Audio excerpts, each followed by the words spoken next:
para ser puntuales, sobre todo porque el tema de hoy también es como, pues como todos los demás, muy amplio como para reducirlo en el corto tiempito que tenemos, entonces hay que aprovecharlo al máximo. Mientras van llegando el resto de participantes, entonces vamos a ver un video que nos puede ayudar a introducir el tema del día de hoy. Well, something got me shaking, my mind was racing, pacing the room. I don't know, but I think I fell to pieces the moment that I first saw you. Now it's true, I thought I could get over it, brushed you off my shoulder, but now I'm a mess. Every day is worse and the hurt is always bringing me down. Help me, 'cause I don't know if I can take it. I'm so tired of trying to fake it. Tell me you know that I've been crazy all my life. I try to be cool, but I want more. Now I'm standing right here at your front door. I need to know that I've been crazy all my life. Crazy all my life. Well, tell me you can help me. I'm nothing but a shell of a man. Baby, please, the only time I'm right is when I'm by your side. Understand? Can't you see? Baby, it's irrational. Maybe I'm a natural freak. All I know is love can make you stupid, and you are just a song on repeat. Help me, 'cause I don't know if I can take it. I'm so tired of trying to fake it. Tell me you know that I've been crazy all my life. Try to be cool, but I want more. Now I'm standing right here at your front door. I need to know that I've been crazy all my life. Crazy all my life. My life. My life. Whoa. Maybe you're just a fool like me, and you're feeling crazy too. Maybe we're just two fools, you see. Maybe we found we've been crazy all our lives. Don't know if I can take it. I'm so tired of trying to fake it. I wanna know that I've been crazy all my life.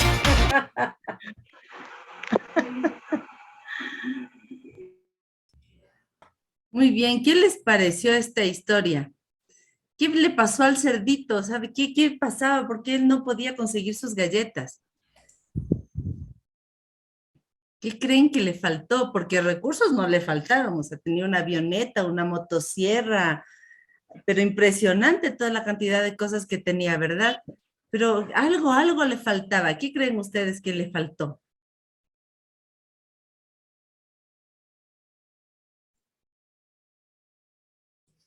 Me faltaba más perseverancia en ¿Crees? alcanzar. Ajá. Ya, muy bien. Bueno, puede ser perseverancia. Muy bien. ¿Qué más piensan que pasó allí? ¿Qué le faltaba o qué pasó?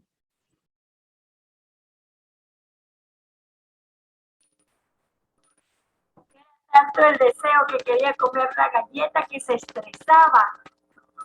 No tuvo oportunidad de cogerla mucho tiempo y por la ansiedad no lo pudo coger. Sí, estaba como desesperado y no sacaba todo lo que podía, no se detenía como a pensar de pronto, ¿no? Ujú, muy bien. Quizá utilizó o sea, él pensaba que estaba utilizando una buena estrategia, pero la finalidad no, de ninguna de las que él intentó no logró alcanzar lo que él quería. Ajá, muy bien, sí, es verdad, no lograba alcanzar lo que él quería. Bueno, aquí en el chat me ponen una cosa súper interesante, estrategias y planificación con sus recursos. Muy bien. Fíjense, lo que le ocurre al cerdito nos pasa muchas veces en la pastoral, porque hacemos muchas cosas. Tenemos a veces muchos recursos, incluso la gente que estamos en la pastoral somos muy creativos. De una hoja pequeñita podemos sacar flores, por ejemplo, podemos construir basureros, cosas así, o sea, es impresionante. Todo pastoralista que se respeta siempre dice, ay, es que esto también puede servir, ¿no? Alguien ya está votando algo y dice, no, no, espérate, no, esto en algún ratito puede servir para la pastoral. Entonces uno hasta se vuelve hasta reciclador, tiene tantas cosas, tiene un objetivo claro, siempre tenemos objetivos claros. Hay que hacer la misa, hay que hacer la Eucaristía, hay que hacer el triduo, eso, ¿no? O quizás la evangelización, hay que evangelizar a los jóvenes y hacemos muchas cosas. Y que el retiro espiritual, y que la convivencia y demás, pero nunca llegamos a nuestro fin. Y parecería que hacemos muchas cosas, nos desgastamos, nos desesperamos, no logramos hacer lo que tenemos que hacer. De hecho, cuando estamos trabajando en la pastoral hacemos muchísimas cosas al mismo tiempo. Entonces, por eso hoy vamos a trabajar un poquito el tema de la planificación pastoral. Para eso les voy a pedir a ustedes que puedan escribir de pronto si es que alguien ya trajo la idea, hizo el deber y trajo la idea de qué proyecto le gustaría hacer. Entonces, a ver, les leo. En el chat, escriban allí el proyecto que a ustedes les gustaría trabajar.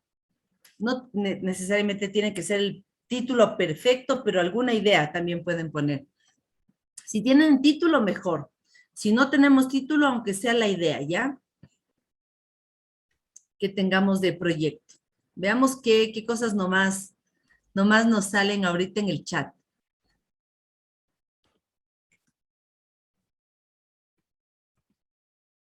Muy bien, a ver qué está, qué sale. No me digan que nadie hizo la tarea. Eso, muy bien. Ya está Solpame, perfecto. Un acompañamiento juvenil salesiano, genial. Pastoral infanto juvenil, muy bien. Eso suena muy bien también, Alex.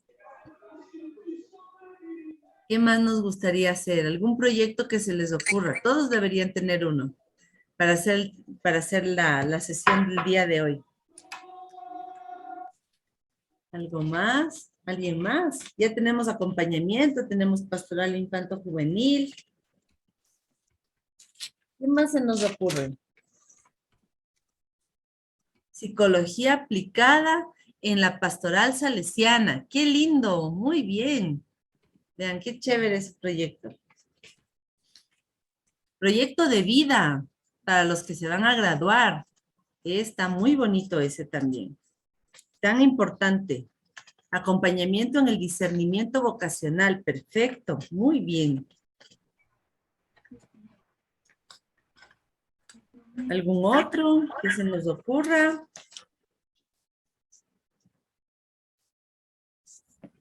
Bueno, vamos a irlos poniendo mientras de pronto vamos soñando, lo vamos pensando, podemos irlos colocando también en el chat. ¿Listo? Con esos vamos a trabajar. Ah, muy bien, organizar la infancia misionera con carisma franciscano. Muy bien, Enrique. Perfecto.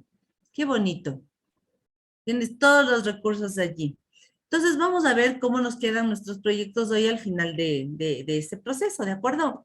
Vamos a ver entonces una pequeña presentación que nos va a ayudar para hacer una introducción a este proceso de la planificación, para tenerlo claro, porque a veces pudiéramos como confundir de qué estamos hablando cuando hablamos de planificación. Muy bien.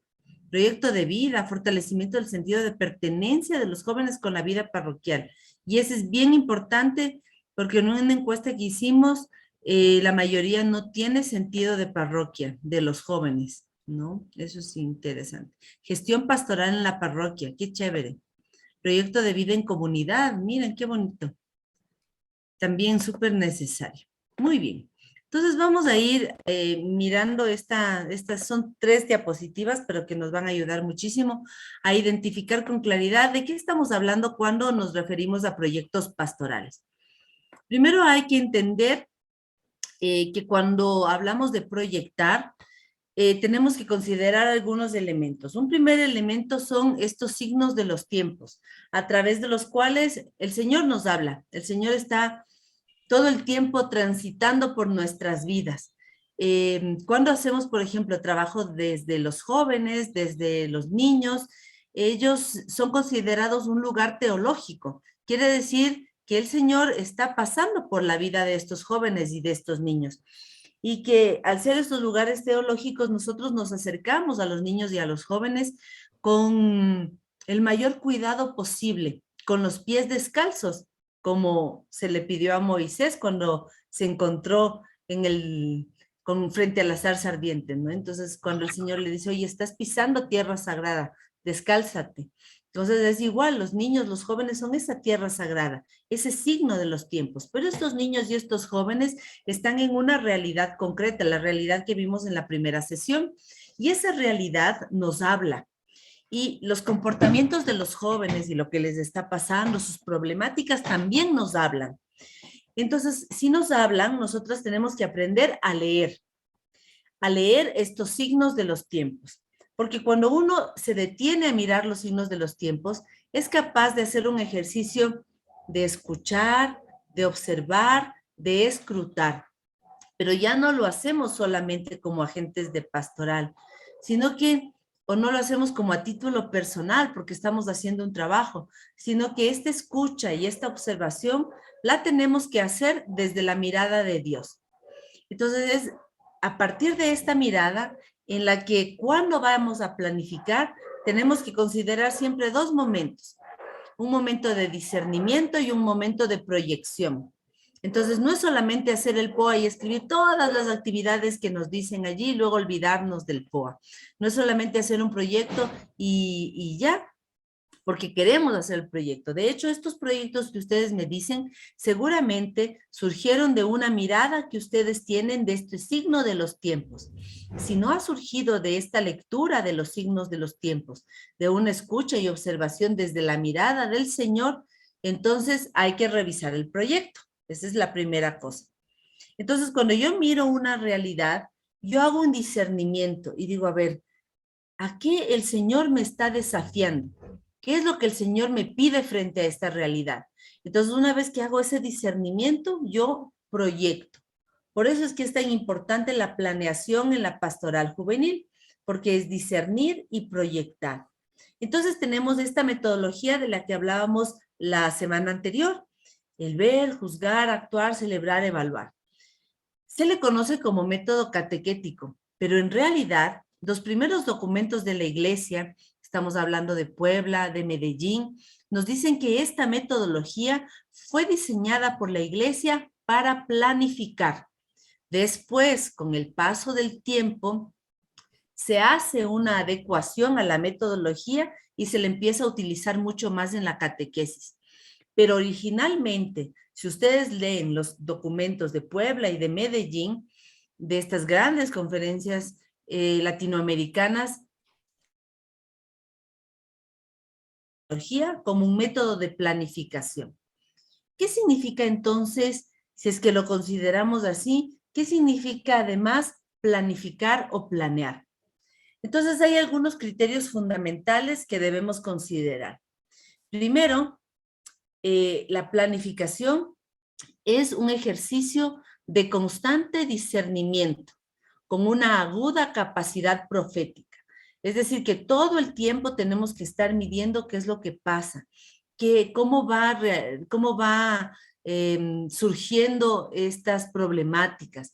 ¿Estoy dando respuesta realmente? ¿La situación está cambiando con este proyecto que yo planteé? Si no está cambiando, entonces desde mi ser profeta yo tengo que ser capaz de denunciar aquello que no está bien y anunciar también aquello que me está dando resultados. Entonces esta es la diferencia del proceso de la planeación pastoral, que yo estoy en permanente discernimiento. No es que yo lo escribo al proyecto y ya me olvidé, sino que es permanente y continuo. Entonces no es solo un ejercicio técnico, ni una simple acción pastoral. Es una combinación de las dos cosas.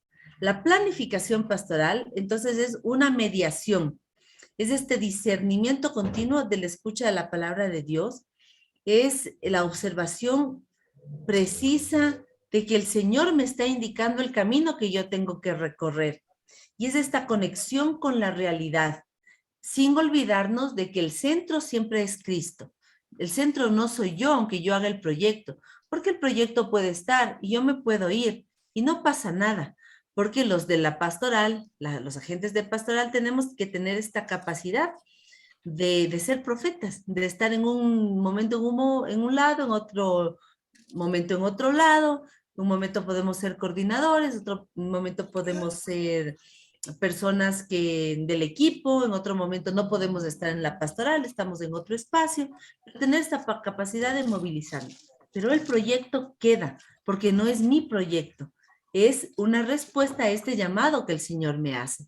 Entonces, cuando yo hablo de un proyecto pastoral, esta es la gran diferencia, que no es solamente cuestión de plantear los objetivos porque sí y ya porque me tocó, sino porque yo he descubierto que el Señor me está llamando de alguna manera a hacer, a transformar la realidad. Por eso soy agente, no soy protagonista pastoral, soy agente pastoral. Yo les decía la vez anterior, ser agente significa que yo voy a transformar algo. Entonces, ¿para qué me sirve la planeación en la pastoral? Para evitar dos cosas principalmente. Una, encerrarnos en un esquema rígido y fijo, de decir, aquí siempre se ha hecho así. Lo que pasa es que el problema son los jóvenes, que han perdido los valores. No, los problemas no son los jóvenes ni han perdido los valores. El problema es que yo no he aprendido a leer los signos de los tiempos de ahora y quiero seguir haciendo las mismas cosas que hago hoy, que hacía en los 70 o en los 90 cuando yo era joven. Quiero repetir lo mismo que pasó conmigo. No va a dar resultado porque los jóvenes de hoy, como vimos en la primera sesión, son totalmente diferentes. Y el segundo es que a veces queremos equiparar los proyectos pastorales a otro tipo de proyectos de tipo económico o político. Y los proyectos pastorales no son iguales, aunque tienen cosas similares, como planteamiento de objetivos, como elaboración de diagnósticos, como procesos de evaluación, pero no son los mismos. Entonces hay que aprender que el proyecto pastoral se diferencia de un proyecto de otro tipo porque es de esta capacidad continua de discernimiento y de escucha atenta, de flexibilidad, de capacidad profética. ¿Qué otra cosa más debo considerar en los criterios fundamentales? Que yo debo hacer un trabajo sinodal, que es lo que nos pide el Papa Francisco en este momento. No trabajo yo sola. Si pensamos en nuestros fundadores de las congregaciones que nos encontramos aquí, ¿hicieron el trabajo solos? Seguro que no. Todos buscamos este trabajo en sinergia, en sinodalidad. Entonces, un criterio fundamental también es la participación en conjunto de todas las personas convocadas para el proyecto, de los destinatarios, de otros agentes de pastoral, de las personas de mi congregación, comunidad, de las personas de mi colegio, de las personas de mi parroquia. Entonces, yo voy a tener un plan pastoral, un proyecto, un programa, y debo entender que este plan, primero es una obra comunitaria y de colaboración. Entonces yo ya no me adueño de ese proyecto ni de ese programa, porque ha sido construido de forma colaborativa. Entonces, así van a existir algunas claridades en las motivaciones y en el camino. Todos sabemos qué es lo que queremos, todos sabemos qué es lo que está pasando y todos sabemos qué realidad queremos transformar y hasta dónde debemos llegar. Luego, debería siempre tratar de que exista un diálogo sereno y progresivo. Es decir, que todos vayamos respetando los tiempos en los que se debe hacer el proyecto, ¿no? Si son 6 años, si son 3 años, porque un proyecto no es para un mes. Un proyecto sí tiene una fecha de inicio y fecha de fin, pero no se logra en un mes, especialmente si estamos trabajando con seres humanos. Y eso es a largo plazo. Entonces, por eso la serenidad y la progresión. Luego, valorar los aportes de todos, de los otros pastoralistas, de los jóvenes con los que trabajo, hasta de los niños si estoy pensando en este proyecto infanto-juvenil. Luego, tener un equipo de trabajo, y eso es súper importante, para que si es que algo pasa, por ejemplo, si yo fuera religiosa y me cambian de lugar, porque así es mi vida religiosa, entonces decir, bueno, no pasa nada, me cambiaron, pero queda el proyecto y queda el equipo. Entonces, cualquier otra persona que venga, si el equipo está bien consolidado y se han hecho bien las cosas, el proyecto va a seguir, no importa quién esté. Luego, esto va ligado a la creación de un grupo animador y asesor, en donde pensemos, a ver, ¿quién va a hacer qué cosa en el proyecto? Y esto va ligado a lo siguiente, a identificar los niveles de participación y las responsabilidades. Entonces, ¿qué hace si tenemos un secretario del proyecto? Ya, ¿qué va a hacer el secretario del proyecto? Tenemos un ecónomo, muy bien, ¿qué va a hacer este ecónomo? Tenemos las personas que se encargan, no sé, de difundir el proyecto en otros lados, muy bien. Ya, entonces ese equipo, ¿cómo se va a llamar? ¿Cómo va a ser la difusión? ¿Qué tipo de comunicación queremos darle? Es decir, tener claridades. Si el cerdito del video que vimos al inicio hubiera tenido un equipo, seguramente las cosas hubieran sido diferentes. Si el cerdito hubiera visto primero, analizado primero qué es lo que quería y por qué lo quería, entonces quizá las situaciones también habrían sido diferentes. Entonces, vamos a hacer ahora un ejercicio todo el tiempo, más bien de este tercer taller, va a ser como un ejercicio permanente y práctico para que podamos ir construyendo al menos el esqueletito de nuestro proyecto. Y después ya les queda a ustedes de tarea el que ustedes puedan seguir haciendo sus proyectos, ¿verdad? Muy bien. Entonces, para eso vamos a tener la hojita de papel que yo les pedí, que les decía puede ser, yo por ejemplo, este es de un cuaderno de 4 líneas que aquí ya en la casa nadie usa, entonces siempre es importante trabajar con material de reciclado, incluso por el tema de la congruencia con la ecología. Entonces, ¿qué es lo que vamos a hacer? Si ya tenemos nuestra hojita de papel, la vamos a dividir a la mitad. Una vez que le hemos dividido a la mitad, vamos a hacer esto. Yo estoy haciendo en este momento, que es pues delinear con mi mano perfectamente la hoja, ¿no? Que quede bien, bien marcadita. Entonces está así, ¿verdad? Aquí está la hojita. Luego que la tenemos así, la vamos a doblar nuevamente. Y me va a quedar más o menos así, esta figura. Entonces yo voy a hacerlo nuevamente y de repaso para que quede muy bien marcada mi hoja. Este es el secreto de este proceso. Luego, ustedes hagan más o menos el cálculo.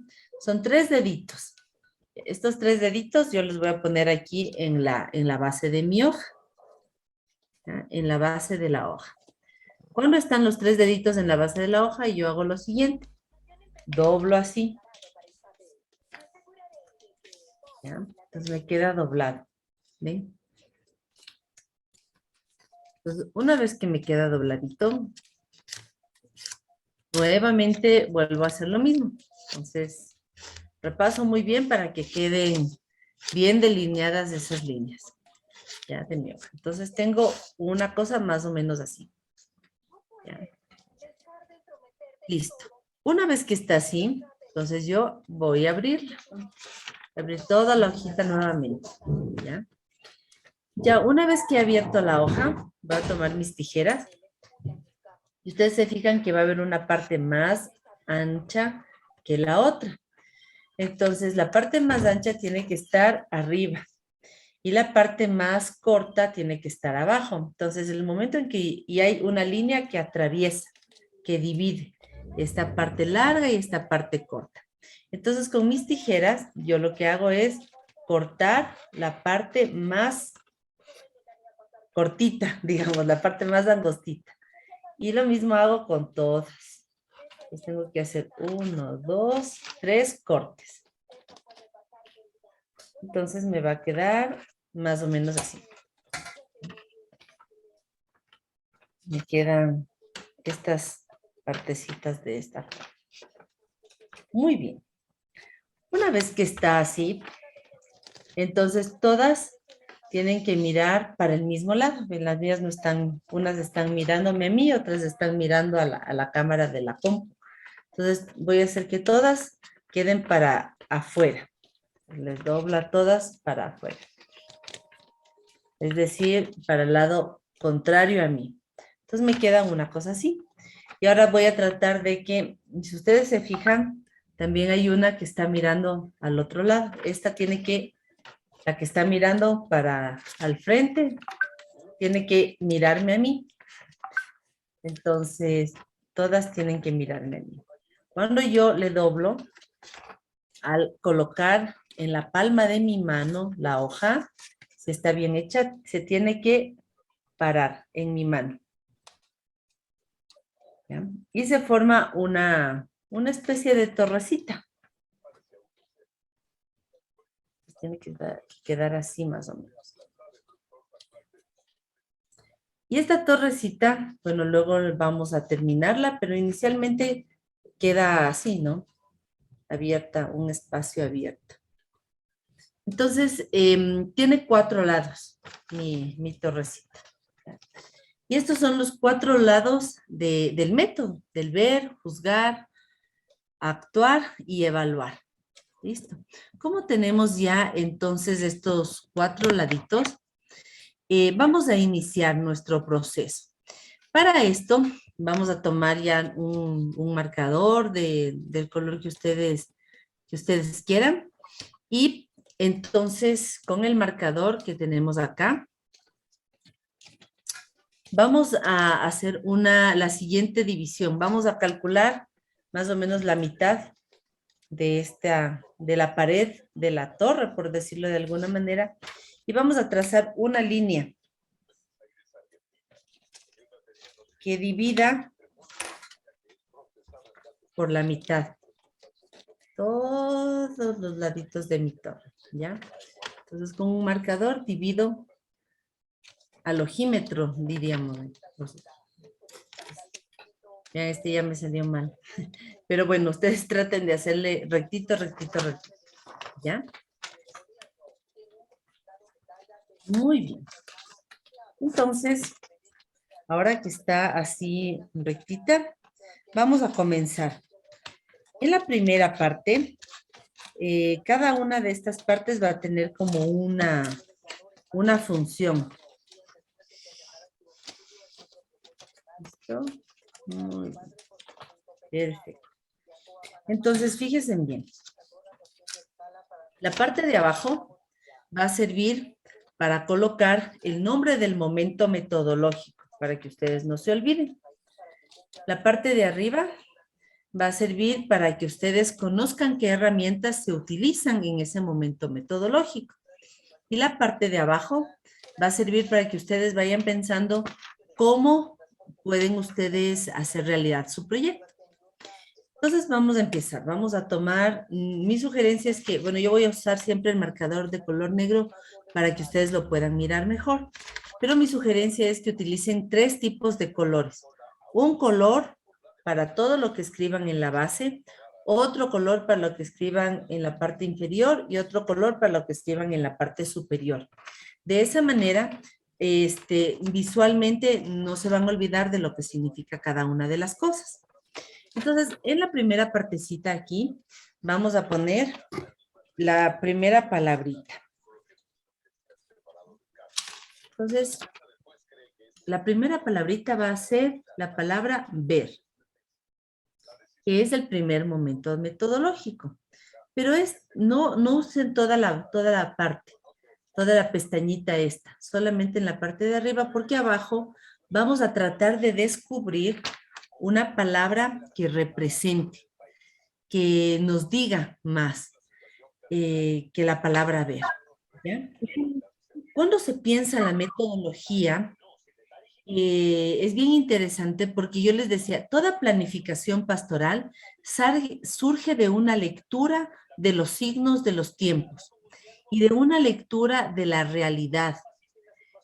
Cuando uno esté enfermo, lo primero que tiene que hacer antes de que el médico le recete algo es que usted sepa cómo está, ¿verdad?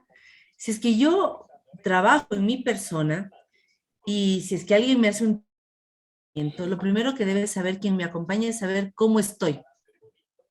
Entonces, por eso es común que cuando yo acompañe a alguien o cuando alguien me acompañe, yo le quiera contar muchas cosas, ¿no? Aquí en la sala está, yo acompaño.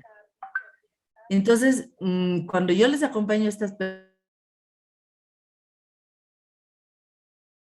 muchas cosas. Y con lo que me cuentan, yo ya sé cómo están. Entonces, esta es la primera cosa que uno siempre tiene que hacer. Ponerse los lentes, así, los lentes pastorales para saber qué es lo que el otro me quiere decir. Entonces, la palabrita clave de este momento es diagnóstico. Entonces, debajo de la palabra ver, yo voy a escribir la palabra diagnóstico. Eso significa, de pensar en un proyecto, yo tengo que saber cómo está la...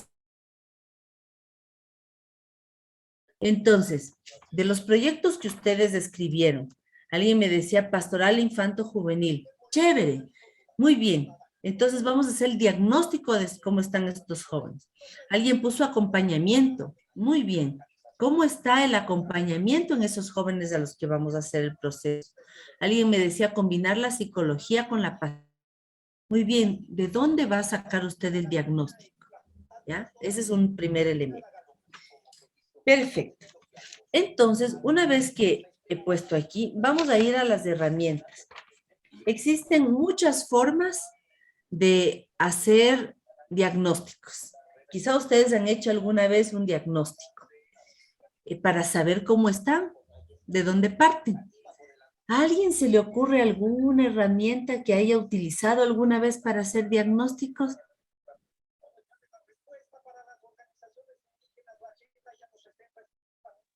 ¿Alguna herramienta que hayamos... Una encuesta. Una encuesta, genial, muy bien. Entonces yo aquí voy a poner esta primera herramienta, encuesta. Y fíjense que ahora es muy sencillo, porque entonces pongo aquí, acuérdense que aquí van a ir todas las herramientas. Una encuesta, la puedo hacer en Google. Es importantísimo pensar, ¿qué voy a preguntar cuando yo voy a hacer una encuesta? ¿Ya? Si es que voy a hacer, dependiendo de lo que yo quiera, de mi proyección, de lo que esté pensando del proyecto, yo voy a tener que hacer las preguntas. Por ejemplo, si voy a hacer un proyecto de acompañamiento, de psicología, tal vez tendré que preguntar de inicio eso, ¿no?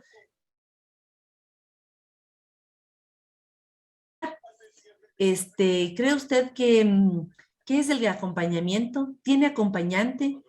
¿Le gustaría pertenecer a un grupo juvenil? ¿Ha formado parte alguna vez de la infancia misionera? Y así, ¿no? Una entrevista, nos dice Marianita. Perfecto, muy bien, esa es otra. Esta es otra. Y entonces, en la entrevista yo tengo que pensar, a ver, ¿a quién voy a entrevistar? Pero una entrevista es focalizada. Puedo hacer 1000 entrevistas. Tengo que decir, a ver, ¿a quién voy a hacer la entrevista? Ay, él me apoya en este proyecto que yo tenía de la parroquia.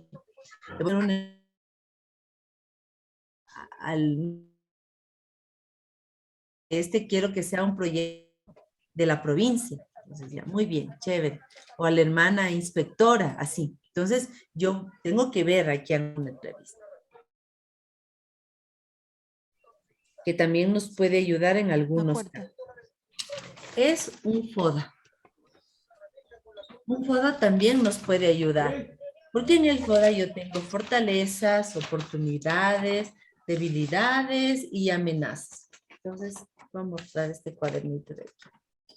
Lo más importante cuando yo hago un FODA es que entender que las fortalezas y las oportunidades son cosas positivas, mientras que las debilidades y las amenazas no lo son tanto. Luego, las que están en esta columna, que son las fortalezas y las debilidades, son cosas que sí están en mi control, que son mías, que yo las puedo controlar. Las que están de oportunidades y amenazas tienen la flechita para arriba, ¿ven? Eso significa que no están bajo mi control, que son cosas externas. Entonces, esta parte son internas, esta parte son externas. Las de arriba son positivas, las de abajo no son tanto. Entonces, cuando yo hago un FODA, siempre tengo que tener esta consideración. ¿Ya? No se vayan a olvidar de esto, que es súper importante. Otra cosa que yo puedo hacer, y les voy a preguntar si es que alguna vez ustedes lo han escuchado, que es una técnica muy bonita, que se llama grupo focal. Un grupo focal. ¿Alguien ha hecho alguna vez un grupo focal? ¿Saben qué consisten? Si nos podría compartir un poquito, alguien que lo haya hecho.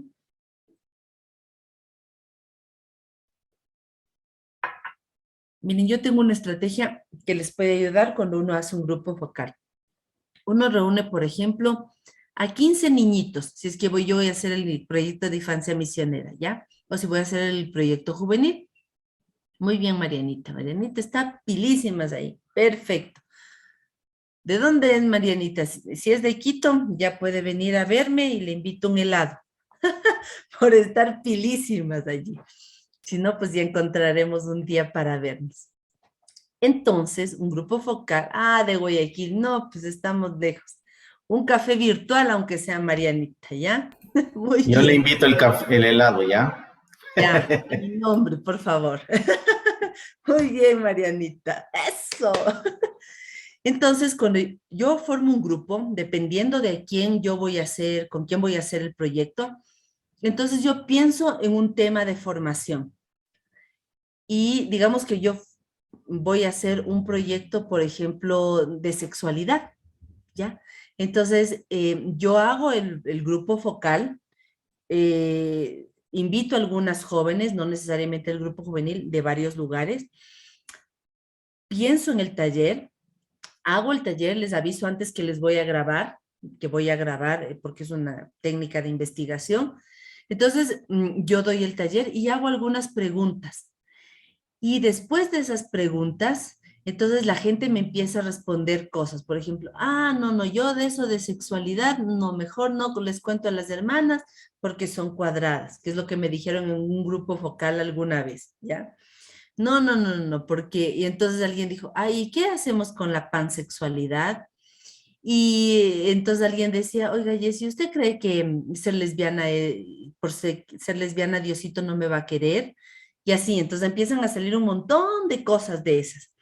Y entonces yo doy el taller, hago preguntas, permito que me hagan preguntas, y entonces yo ya sondeo más o menos cuál es la reacción de los jóvenes frente a ciertas cosas o frente a ciertos temas, si el tema les interesa o no les interesa, porque puede ser que me interese a mí, pero no les interesa a ellos.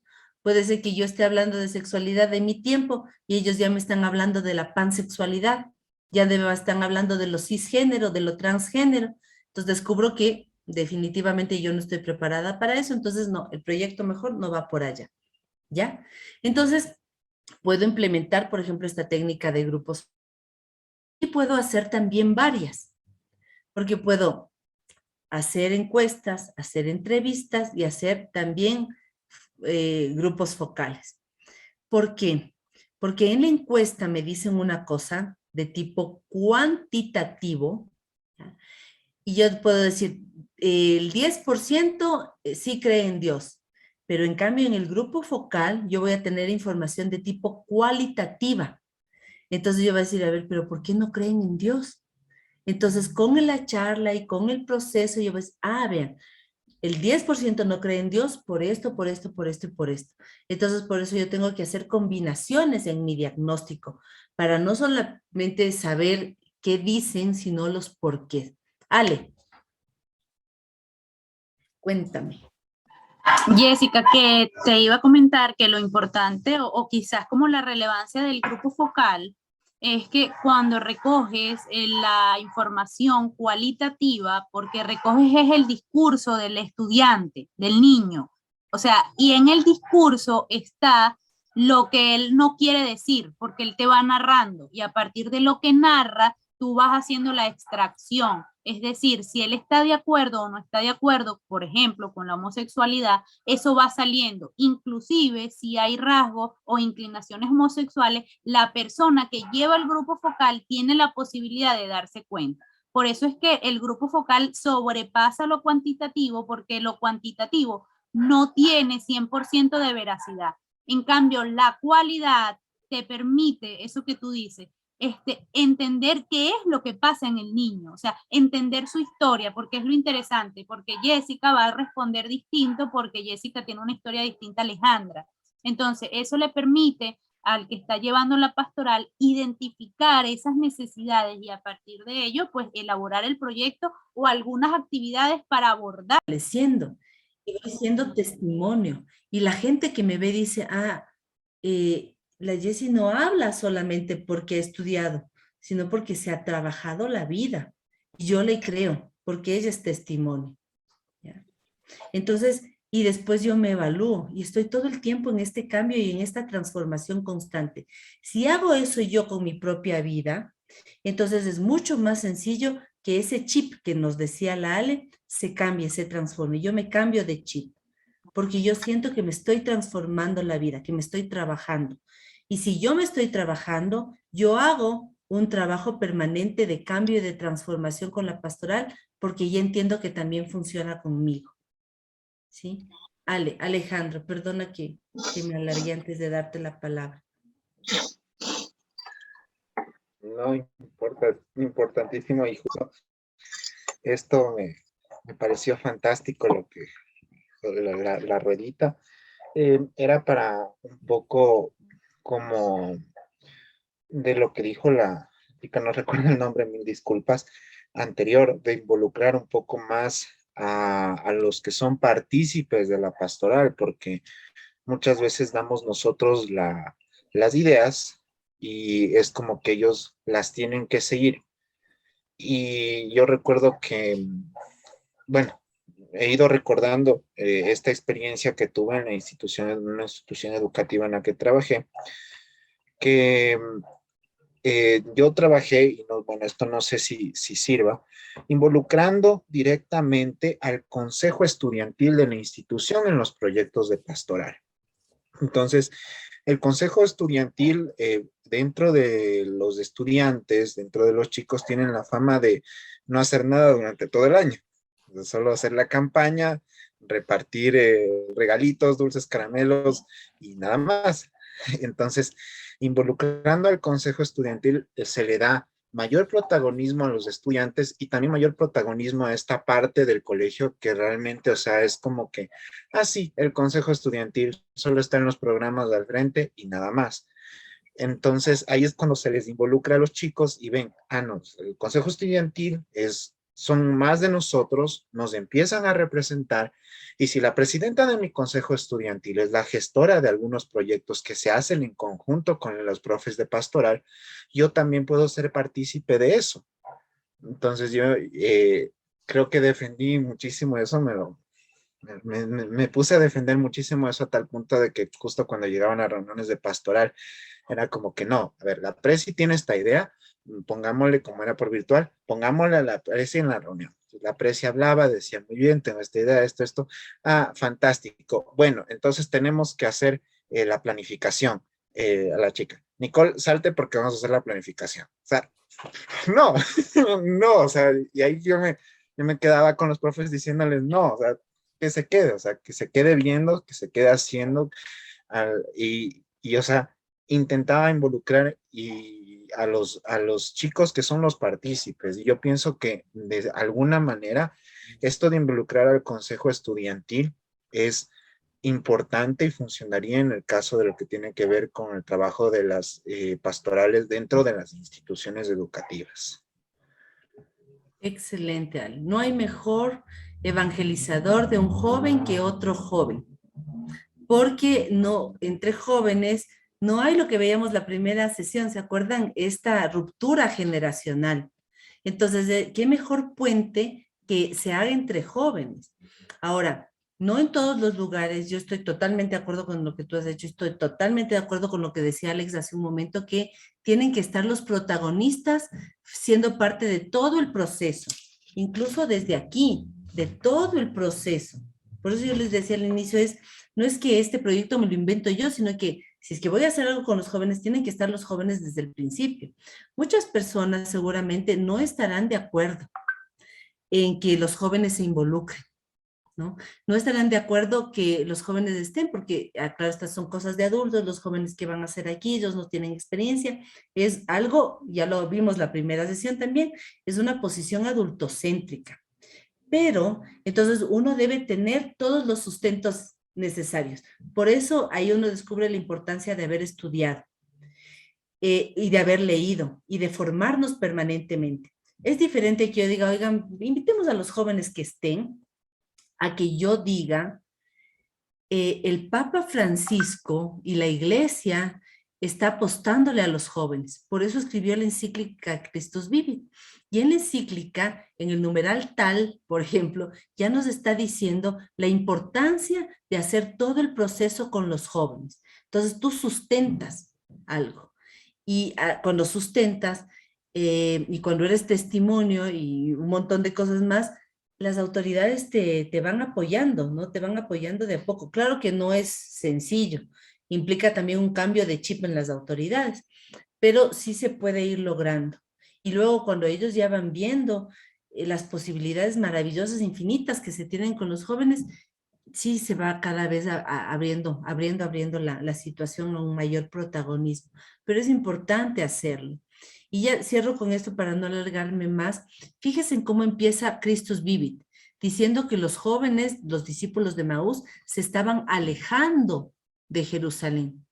Y por eso que la encíclica hace un recorrido para que los jóvenes no se alejen de la iglesia, de nuestros procesos educativos y evangelizadores, sino que regresen, así como hacen los discípulos de Emaús. Después de que se encuentran con Jesús, ellos regresan a Jerusalén. Entonces, hay un montón de cosas que hay que irlas sustentando.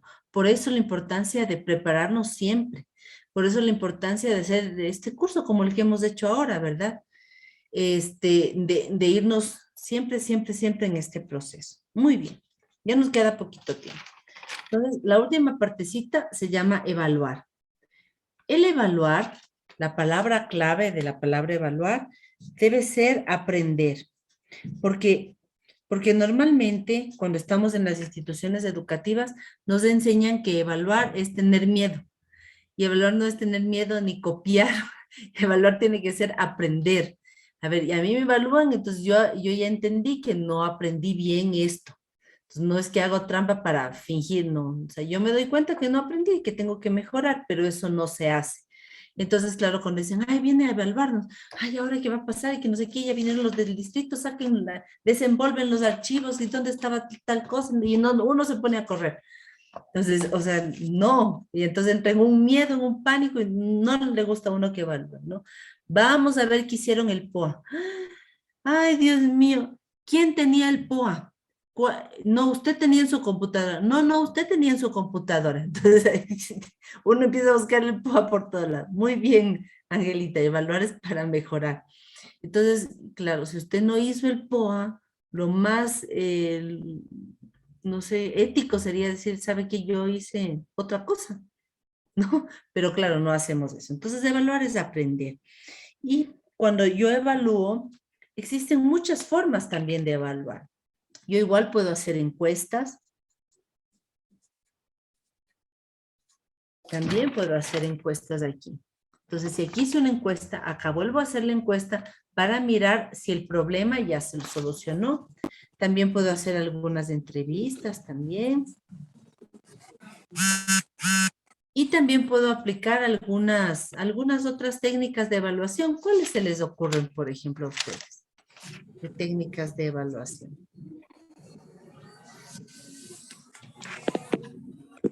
Que alguna vez hayan hecho.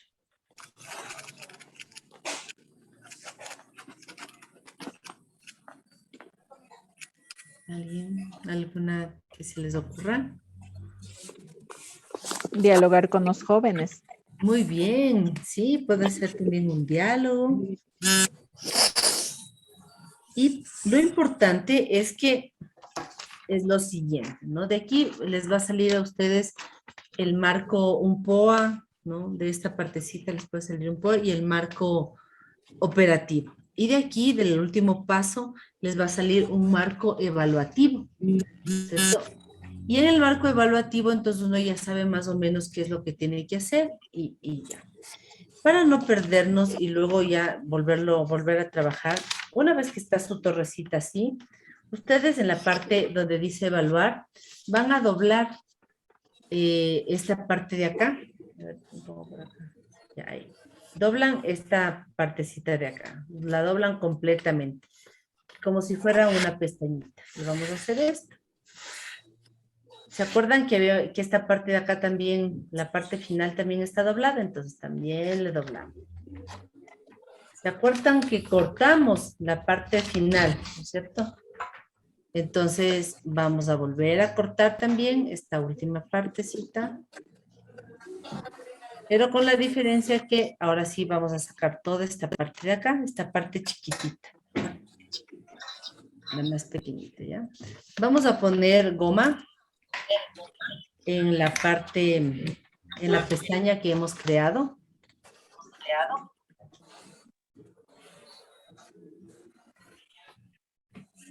Y juntamos los dos lados.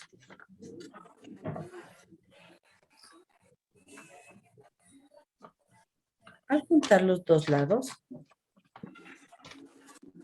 me va a quedar ya cerradita, ¿verdad? Mi torre de la planificación. Cuando ya me queda cerradita la torre de la planificación, yo pongo esto así, para afuera. Y pues lo puedo tener siempre ahí en el escritorio para no olvidarme o eso, ¿no? Porque ya queda, no se cae. Pero lo más importante de este proceso que hemos terminado es que cuando uno hace la planificación es así. Voy a meter mi manito acá. No tiene un inicio ni un fin. Entonces va a estar siempre así. Siempre rueda. Porque el momento en que yo llego a la parte del evaluar, al marco evaluativo, que es, como yo ya le pegué, ya le cerré, ¿qué es lo que viene después de este marco evaluativo? Vuelve otra vez el marco operativo. ¿Por qué? Porque cuando yo evalúo tengo que volver al principio para mirar si es que este problema que yo estaba planteando ya se está solucionando. Si se está solucionando, yo continúo con los mismos cursos de acción porque me está funcionando. Pero si yo descubro que la situación sigue igual, que el problema no se ha modificado, entonces yo regreso a esta parte de diagnóstico, a esta parte inicial, para poder decir, a ver, no está funcionando, replanteo y pienso en otra cosa, porque eso que pensé no está dando resultados. Pero ¿qué es lo que nos pasa a veces? Y no solo en la pastoral, en la mayoría de lugares donde uno hace planificación. Lo que suele ocurrir es que buscamos culpables. No funciona porque tal persona no hizo eso, no funciona porque no sé qué, no funciona por los papás, no funciona por la sociedad, por el presidente. Y bueno, si el presidente fuera Correa, por culpa de Correa, no funciona. Entonces ahí le echamos la culpa a todo el mundo. Y el dato es que no funciona porque quizá algo estamos haciendo mal. Entonces asumir la responsabilidad nuestra y transformar. Y siempre, como estamos en este ejercicio de discernimiento, porque para la pastoral planificar debe ser discernir permanentemente, entonces yo puedo cambiar el curso de acción y no pasa nada, porque mi idea no es mantenerme aferrado a algo que yo pienso que va a funcionar y no va a funcionar porque ya lo estoy comprobando. Pero como me cuesta decir que me equivoqué, no lo cambio.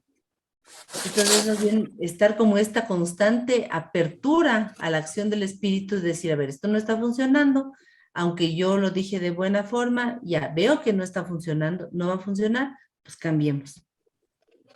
Y ahí es importantísimo si están los chicos trabajando directamente con nosotros, porque nos van a decir, no, es que de verdad no no está funcionando su idea o si está funcionando, entonces mejor me parece hacer tal cosa o cambiamos o así, ¿no?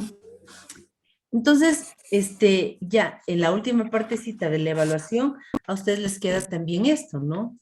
Del poder hacer estas encuestas, estas entrevistas y con la meta que habíamos escrito, la meta nos sirve para la evaluación. Si ustedes hicieron bien sus metas en la parte del marco operativo, entonces cuando llegue a la evaluación, ustedes van a decir, ah, no llegué al 80, llegué al 30. ¿Por qué me pasó esto? Bueno, entonces quizá me puse una meta muy grande o quizás pues empecé a trabajarla demasiado tarde. Entonces, digamos que no participan. Ah, no participan, entonces porque no les llama la atención.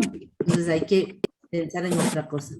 Ay, y no lo hice en diciembre del 2022, sino que lo hice en enero del 2023. ¿Por qué? Porque, es que me había olvidado que la meta yo puse.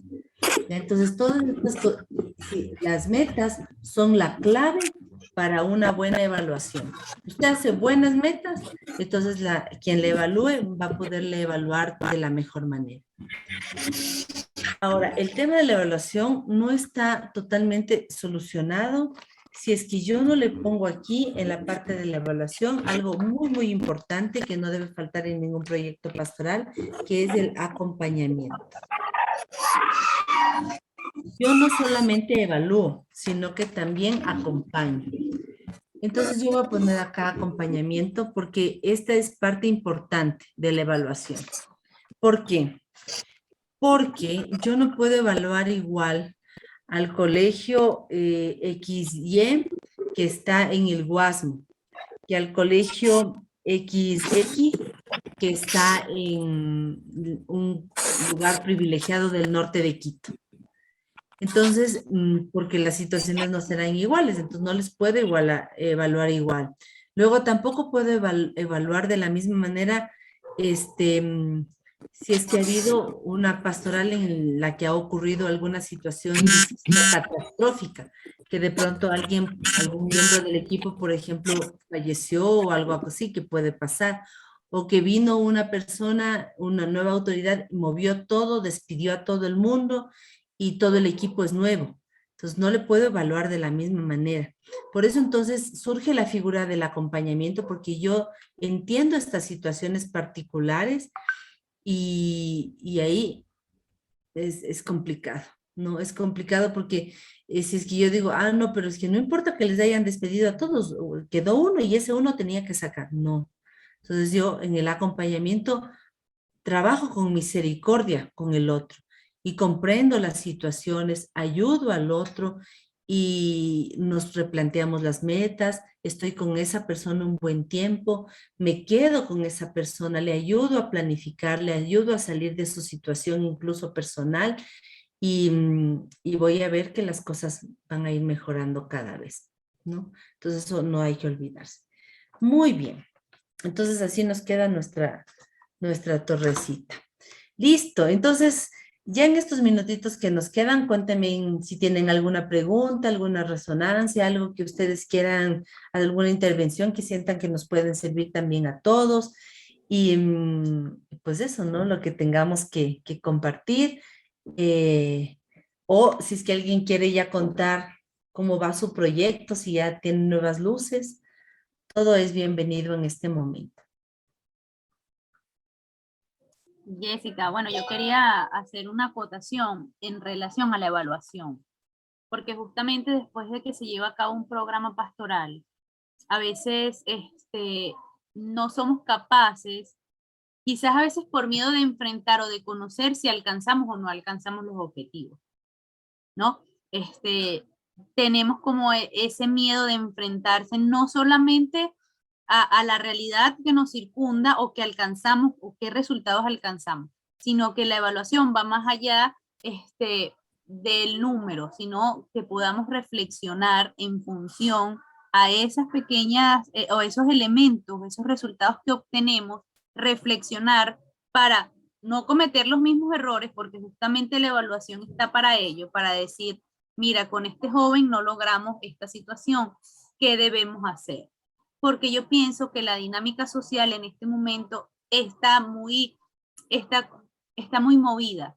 Y posiblemente eso que tú decías, que las técnicas que implementábamos hace inclusive 2 años antes de la pandemia, ya no sean o no generen en el estudiante o en nuestros chicos, no incidan de la misma forma. Entonces yo sí pienso que uno de los elementos importantes, sin desmerecer a los otros aspectos de esta metodología, es la evaluación. Porque justamente la evaluación te va a garantizar el éxito de los próximos programas pastorales. Entendiendo eso que tú dices también de lo que pasa en el contexto escolar, porque los contextos escolares son variados, no solamente en la población, sino también en el personal humano que está trabajando con los estudiantes. Y muchas veces nos sesgamos ante esa realidad que tiene la persona que está a cargo de la pastoral y queremos hacer exigencias que posiblemente la persona no logre hacerlas. Entonces yo sí pienso, ¿verdad?, que la evaluación siempre tiene que estar direccionada hacia una visión más amplia, un horizonte más amplio, ¿verdad?, que te permita conocer qué debo hacer, no solamente con el estudiante, sino también con el personal que acompaña al estudiante. ¿Sí? Entonces eso era como una acotación que quería realizar porque justamente la metodología se presta, ¿no?, para poder evaluar, aprender y reflexionar, porque si no reflexionas del programa que has implementado, no vas a avanzar en el que sigue, ¿no? Esa es un poco mi perspectiva a partir de la experiencia que tengo en el área. Sí, sí, muy bien, excelente, Ale.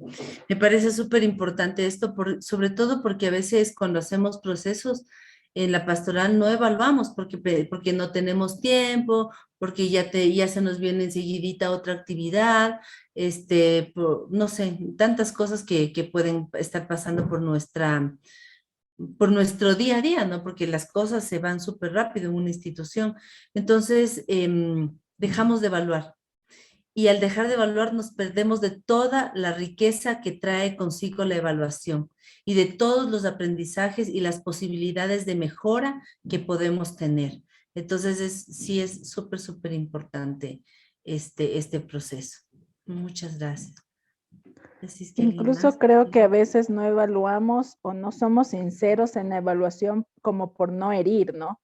Es que como somos los pastoralistas y cómo le vamos a decir eso, y es que veamos, le recuerda el evangelio, y dejamos de ser sinceros en el equipo también, y empezamos a hacer actividades por hacer y como vengan y siempre nos felicitamos por eso. Entonces ahí también hay que tener un poco de cuidado, porque ahí podemos caer en no evangelizar ni a los chicos, ni al personal, ni a nosotros mismos.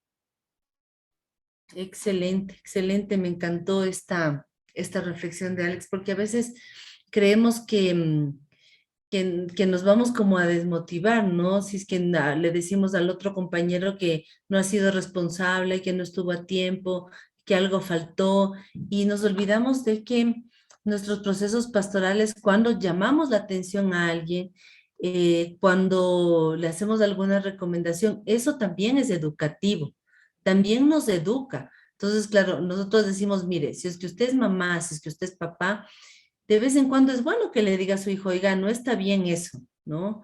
Que no le diga a todo a su hijo que si le decimos, no nos decimos eso a los papás. Ah, pero que no nos digan a nosotros, porque nosotros sí nos resentimos, nosotros sí no sé qué, y entonces, a ver, ¿dónde está eso de que a mí sí me dieron con la chancleta y miren cómo soy? No, no es verdad. A usted le dieron con la chancleta y cuando le dicen que no hace las cosas bien, igual se resiente, igual no le gusta.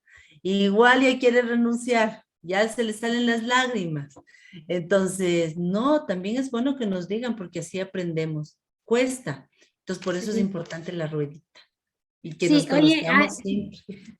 Sí, oye, Jessy, ahí yo para decirte algo, una, que la ruedita nos pongas un poquito así para tomar la otra parte, porque tomamos solamente la primera y de pronto como que es importantito esa ruedita, bueno, o que nos pases, no lo sé, si una foto ahí en el WhatsApp, no sé. Sí. Y otra era, también creo que tenemos que sacarnos de nuestros paradigmas aprendidos, hay que desaprender mucho. Y entonces en ese desaprender, porque por ejemplo la evaluación normalmente se lo toma como en tiempos atrás como una cosa persecutiva, o sea, más bien de persecución, o te evalúo porque te voy a, o ya esto me sirve para no estar en el colegio, estas cuestiones, ¿no? Y yo creo que las evaluaciones, y por eso también creo que el personal, no solo de colegios, de toda institución, como que teme un poco la evaluación, o teme mucho. Pero si lo tomamos desde el hecho de una evaluación que justamente es para buscar proyectos de mejora, ¿no? Sabiendo a qué población atendemos, porque de hecho el beneficio es eso, estamos para, en este caso de las instituciones educativas, para formar, para educar, educamos evangelizando desde el lado de las instituciones católicas, educativas, ¿no? Entonces, por ese lado, yo creo que si sacamos este chip de que la evaluación es el terror, no, la evaluación me indica mejoras, cómo estoy. Entonces, yo creo que eso es importante y que también las autoridades, obvio está, ¿no? Que todas estas nos llevan, pero si es lo uno, lo otro, porque el personal también a veces no optamos por cambiar, porque a veces ya nos hemos acomodado, estamos cómodamente, entonces no nos gustan que nos muevan de donde ya estamos sentados y bien acomodados, ¿no? Entonces, esa parte como que hay que moverse, desempolvarse y tener una apertura de mente y de corazón para poder coger las cosas nuevas y más aún cuando trabajamos con jóvenes donde lo de hoy día ya mañana no les sirve. O el Papa Francisco también decía, es una sociedad líquida también la de los jóvenes, ¿no? Que hoy día quieren una cosa y mañana ya no sabe qué quieren o al rato. Entonces, no es que se plantean cosas a largo rato ellos o proyectos a largo, no. No. Entonces, creo que también es eso importantísimo que lo veamos. Que esta evaluación será para mejorar y que una vez que termina, vuelve a comenzar, porque el proceso va, no es ciclo, ¿no? Entonces, eso estaría como muy bien. Yo planteaba también algo en mi cabeza, los proyectos de estos, por ejemplo, si nosotros estamos creando a nivel general, te menciono ahorita con REA, que es la Red Educativa Arquidiocesana, tratando de armar con la compañera que coordina la pastoral, la red, el proyecto pastoral educativo de toda la red, donde esto va a ser como el marco y que ese sería además un documento ya institucional que sirve a cada una de las instituciones también para fijarnos en este marco que se ha establecido y con este plan educativo REA ir ya poniéndole en una institución y ya si vamos con las encuestas, con las entrevistas, con los grupos focales, haciendo estos diagnósticos para poder decir, bueno, a partir de esto, 2022, cuando yo comienzo realmente a trabajar, si aquí hay este marco para trabajar, ¿qué podemos? En base a las necesidades o a lo que quieran también los estudiantes. Entonces decimos, ok, con ellos. Y puede ser que al comienzo tenemos pocos, pero si esta tiene efecto y un efecto positivo, motivador, alegre, que da vida, van a buscarlo, que escucha, que acompaña, va a venir a buscar, ¿no? Porque también nosotros en ese proceso vamos discerniendo qué es lo mejor que queremos para esas instituciones. Y claro, yo creo que la evaluación también es importante, no para hacerlo de hoy día a mañana ya cambiamos porque la evaluación dice que no, yo creo que en el transcurso de lo que hemos planificado, pongamos al 2022, tengo trabajado, llega fin de año, ¿qué hemos hecho?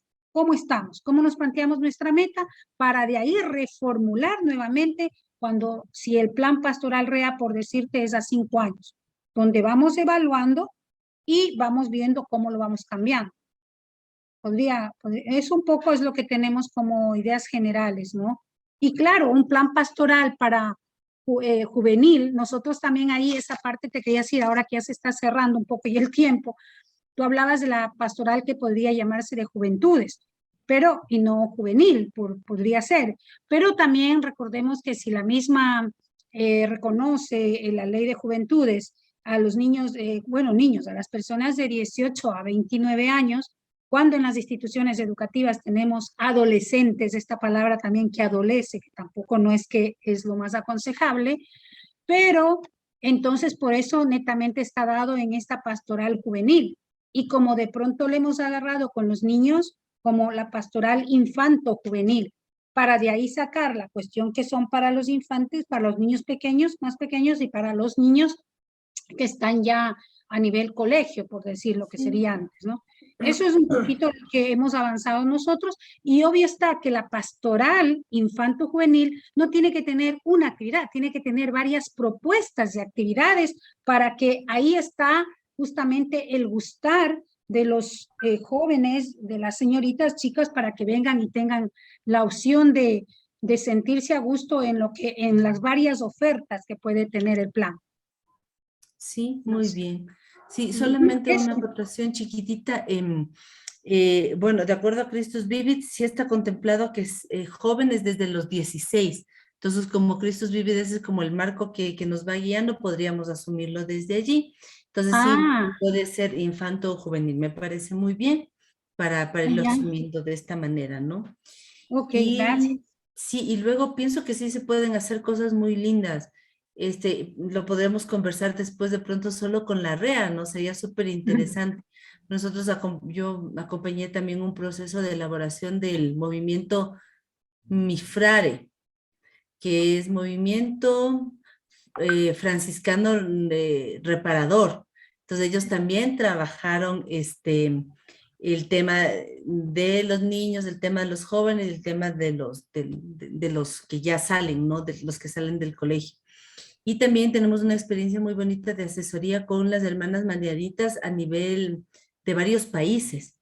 Entonces ellas, a partir de ese proyecto, porque es un plan en cambio el de ellas, que si es que lo hacemos luego con la radio, yo les puedo compartir algunas cosas y ir como esa sintonía. Pero fue muy, muy bonito porque a partir de eso ellas sintieron que necesitaban meterse en una cultura de planificación. Bueno, Marlenita es nuestra coordinadora de pastoral de REA y ella también está y ella lo estará escuchando y de pronto ya luego verá. Pero creo realmente el taller, el curso taller es buenísimo. Yo estoy muy, muy agradecida, muy motivada, muy consolada realmente de todo este taller que estamos teniendo. Y contigo, Jessie, creo que eres una profesional ahora en esta tercera sesión que te conozco, muy, muy profesional, pero muy cálida a la vez y muy actual. No sé, muy bien. Chévere, gracias porque voy aprendiendo un montón. Dios le pague, Eli, por tus palabras tan lindas y tan generosas hacia mi persona. Gracias. Muy bien. Entonces, Dios les pague por este tiempo. Ya la última sesión que vamos a tener va a ser sobre procesos de formación, procesos formativos, ya que la formación es como el centro de nuestras acciones pastorales y educativas por esta consistencia, ¿no? Entonces, así cerraremos y va a ser bueno que podamos nosotros también trabajar ya la última partecita en esta sintonía formativa. Entonces, eso, pues creo que para la próxima yo les aviso con tiempito también si necesitamos algún material, ¿no? Entonces, Dios con ustedes, un abrazo y nos vemos el día viernes. Muchísimas gracias. Gracias. Muchas gracias. Buenas noches. Gracias. Bendiciones para todos. Muchas gracias. Muy buenas noches. Buenas noches. Esa